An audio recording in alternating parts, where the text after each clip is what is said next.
I'm 31 female, married to my college sweetheart, Lior, 31 male. Lior and I met in our college, and since then, we've been inseparable. We both studied finance. After our graduation, while I got a job at a bank, Lior didn't opt for a job. Instead, he chose to open his own company. I fully supported him in his venture. It took him more than 5 years to build his company, and when it was picking up momentum, the pandemic hit. It was the most difficult time for small business owners. After exhausting all the capital in the 3 months of lockdown, Lior finally had to shut down his business because the market was still volatile and uncertain. Besides, his company dealt with finance consulting for small businesses. So as the small businesses shut down, his company also felt the heat. Luckily, I had a stable job, so I was able to support Lior in all ways. We were living together and the COVID lockdown made us realize that we could spend our life in quarantine with each other. So as soon as the restrictions got easier, we got hitched. But it was not as easy as it sounds. The problem was Lior's family. There is no subtle way to put this, but they hated me because I did not fit into their definition of beauty. My mother-in-law hit her 60s last year, yet she looks no older than 45. She has green eyes, a sharp pointed nose and a slim figure, even at this age. Even my father-in-law looks very handsome in his mid-60s. Not to mention, their good genes have passed on to my husband, Lior, and my sister-in-law, 34 female.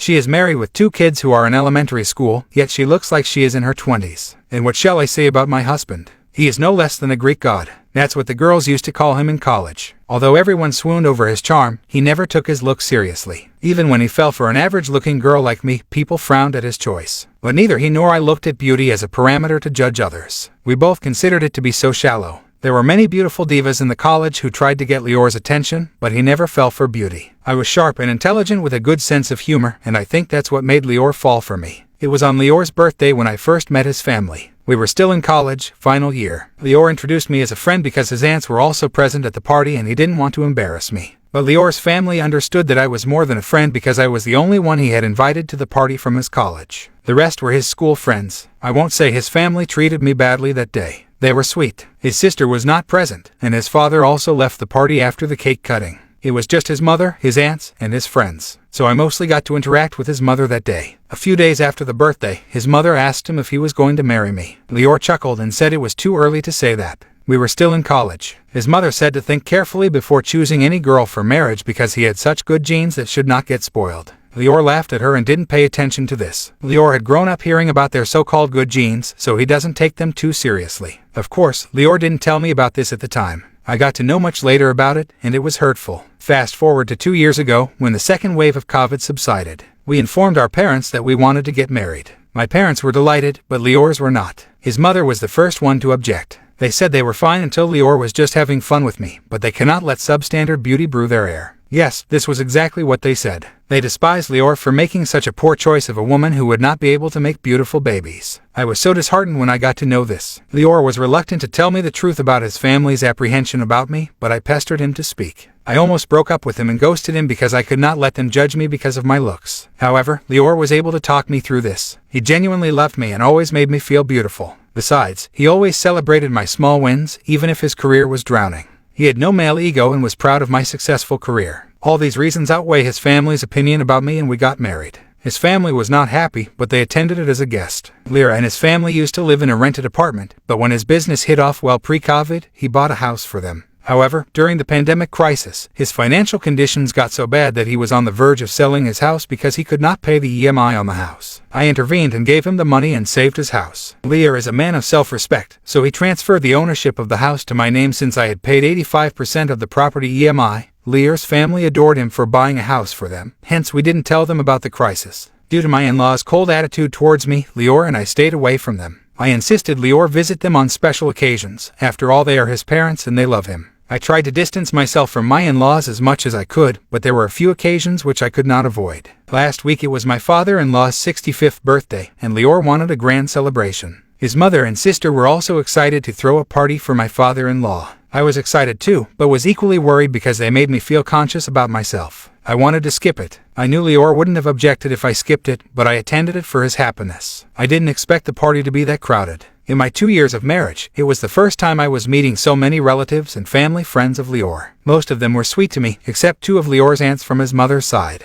They were not rude, but definitely rolled their eyes and curled their lips. I heard one of them saying that my mother-in-law used to make fun of others' flat noses and fluffy bodies, and now her daughter-in-law, me, also has the same features. I felt so terrible that I almost broke down. If this was not enough, my mother-in-law had her own way of humiliating me. I think my mother-in-law got to know that her sisters were gossiping about me. Soon after that, I saw her pulling Lior into the corner and yelling at him. At first, I wanted to stay away from it, but then I realized that it was about me because Lior was looking at me in between their arguments. So I went there and asked what was the matter. My mother-in-law pounced on me as soon as I was there. She yelled, You're the problem. I have told them 1,000 times not to bring you to the parties. People mock us for letting our handsome son marry such a weird-looking woman. He has already disgraced us enough by marrying you. Lior tried to stop, but she snapped at him and continued. By then, I had also lost my politeness and asked her why she hated me so much when I had done nothing wrong to them. She yelled again, because you were ugly. Don't you understand that? I told Lior I could not stand them anymore and left the party. Lior came running behind me, not to stop me, but to accompany me home. He kept saying sorry throughout our way back. He said he would cut off his family and would never let them disgrace me. Since I couldn't unleash my anger on his mother, naturally, I was angry with him.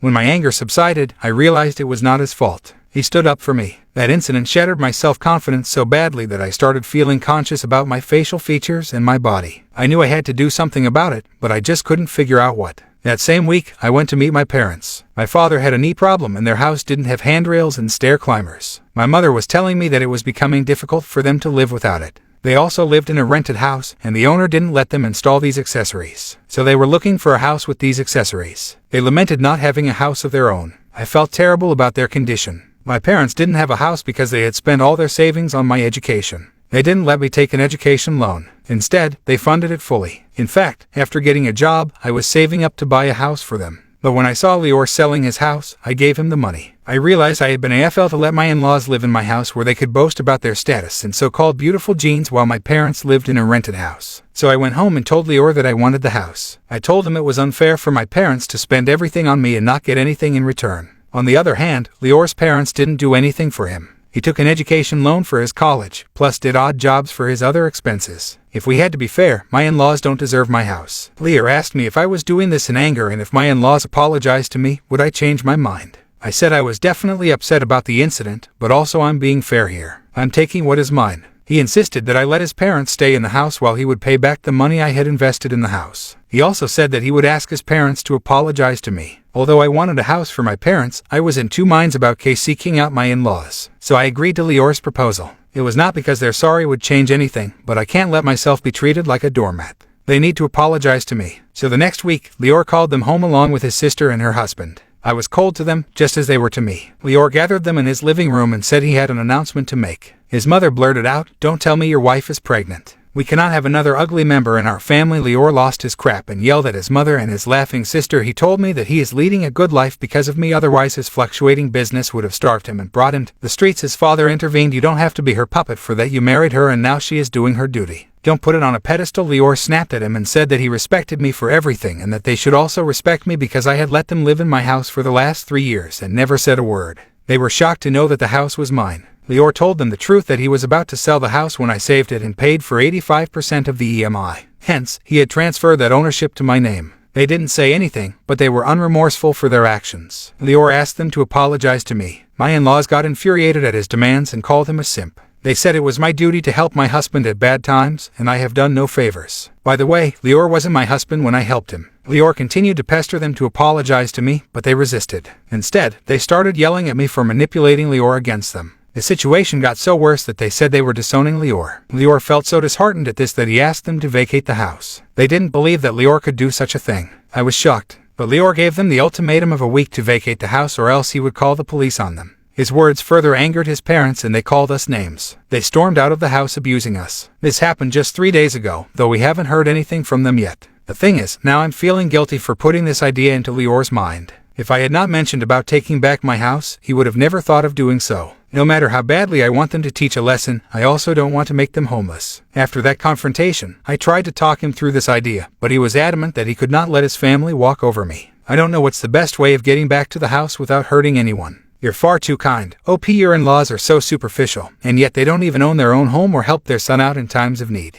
Beauty is far more than what's on the surface. It has more to do with what's in your heart, and your in-laws have proven just how ugly a person can be. They don't deserve to live there or to be a part of your life. They've received enough free handouts from someone they don't even respect. Update 1. Hey there, thanks for the validation. Trust me, I really needed it. I was questioning my morals until then. Rightly so. When they didn't care about my feelings and humiliated me, why should I care for them and let them walk over me? Also, if I don't put them in place, they would torture my children as well. Our children are yet to be born, and they are predicting them to be ugly. Could you believe how much hatred they carry for me? As I mentioned, Lior gave them a week's time to vacate the house. A week passed, but we didn't hear from them. I dared not to bring up this topic in front of Lior because I didn't want to upset him. After 2 weeks or so, he came home fuming. His cousin had called him and told him that Lior's parents had been bad-mouthing us, that we were evicting them from their own house. They are telling everyone that I had instigated Lior against them and are trying to make them homeless. Lior said he was trying to move on from his anger, but now he was adamant about taking away the house for them. More than Lior, they had been blaming me for everything.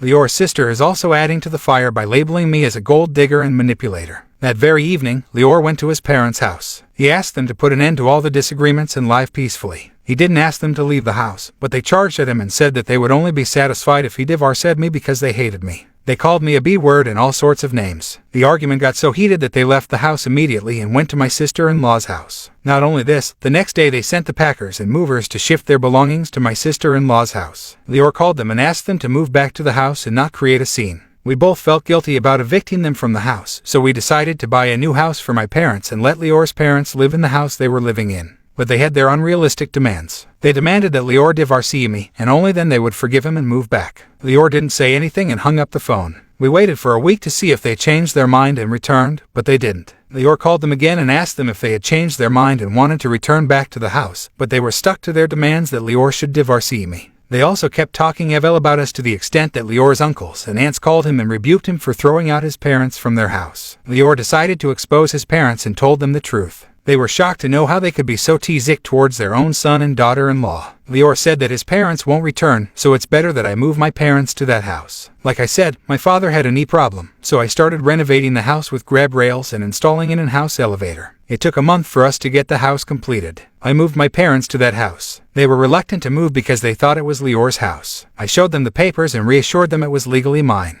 After a lot of contemplation, they finally agreed to move in. A week after they moved in, my in-laws called Lior and unleashed their anger on them, abusing and humiliating him for shifting my parents to their house. Lior reminded them that they were the ones who had disowned Lior. Lior didn't abandon them. They said they were happy living with their daughter in her luxurious 5-bedroom house and didn't need us. Lior was upset about all this, but understood that his parents were tzik and it was better to stay away from them. I don't know if I should be happy or sad about this situation, but I'm definitely satisfied that my parents are living comfortably in the house they deserve. You can't say one thing and then go back on it. If you can't take the THR seriously, how do you expect them to? If anything, they've proved to you, even more so, why they don't deserve to live in that home. Update 2. Thanks for all the cheering. Hold on, there are more to come. Around 3 months later, my in-laws showed up at our house. They hugged Lior and said they missed him so much. I felt they had been reincarnated because I'd never seen that avatar of them before. They said that families fight, but they don't abandon each other. We both were perplexed by their gestures. They said they regretted leaving the house impulsively because their sister-in-law instigated them to do so.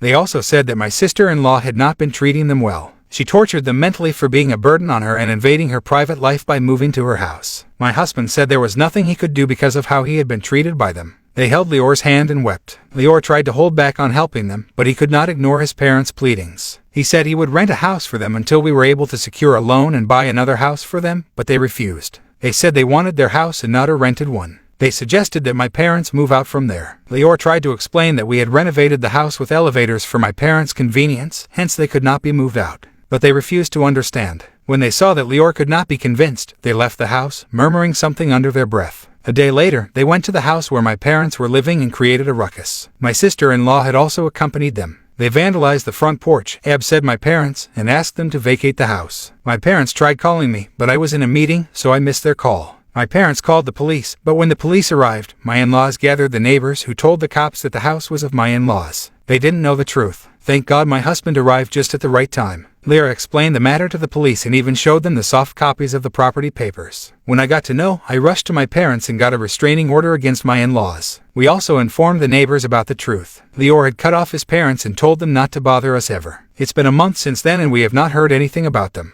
I knew they were wicked and tzik, but that they could stoop so low was unimaginable. Update 3. I thought my last update would be the end of it, but after a year, I got to know something which made me update this thread. Linking the original post and the previous updates below. A few days back, I bumped into Lior's relative at the supermarket and she told me that my sister-in-law had thrown out my in-laws from her house and had moved them into elderly care. Although my in-laws are not so sick and old despite their age, my sister-in-law had thrashed them with weak and sick oldies. The relative told me that when she went to meet them, my in-laws were weeping and said that being surrounded by such old and elderly people, they feel they are aging faster. She suggested they reach out to Lior for help, but they said they could not apologize to an ugly woman. You know who they meant. While I'm not rejoicing in their misery, it sounds like a full circle. They were super proud of their good genes and looked way younger than their age. In the end, they were put in a care facility where they feel they are aging faster than usual. And even in this condition, they refused to let go of their ego and still called me ugly. None of this would have happened if they had just been good people. I'm sorry they treated you so poorly. OP, you're a much better person than they could ever hope to be. Your compassion is radiating.